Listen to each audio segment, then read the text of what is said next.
Howdy, folks. Jeff Camarda. Friday, May 29th, the end of the last trading day in May 2020. Really was kind of nondescript. The market was essentially flat for most of the day. And I think NASDAQ traded up a decent bit. The Dow was down a small amount. Again, not really kind of a nowhere day and not a whole lot to infer from today's market tea leaves. So we'll wait and see what next week brings. I'd also like to, on a kind of somber note, my younger brother Michael, who's a Yale man, poor devil, and I say that, of course, with reference to Jim Backus in Gilligan's Island, who presumably was went to Harvard and would refer disparagingly to others as Yale men, poor devils. Of course, Yale's an awfully good school.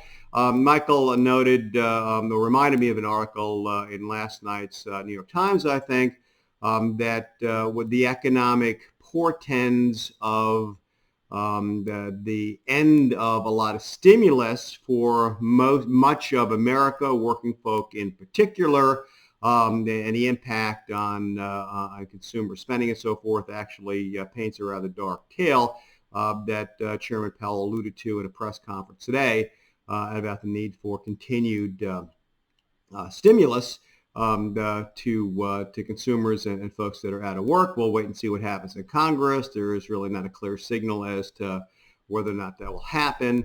The Senate and the Trump administration seem to be relatively opposed to that, so we'll just have to wait and see. But that certainly is one of many dark clouds on the economic horizon.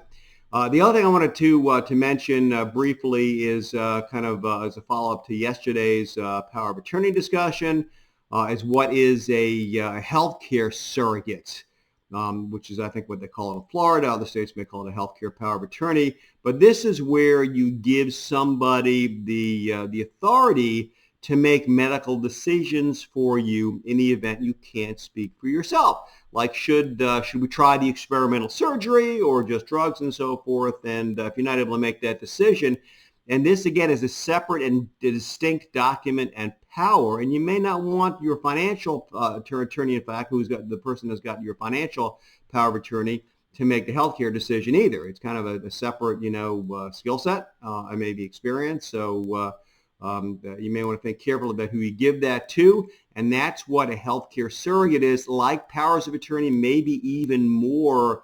importantly, these should be kept fresh. Hospitals, of course, are going to be very concerned about liability and about accepting inappropriate instructions that might result in an unfortunate health trajectory. So keeping these fresh is really, really important. And we're on that subject. This is kind of the second of what we refer to as tax masters, the three powers: power of attorney, healthcare surrogate, and the last of the three is a so-called living will, also something you want to keep fresh.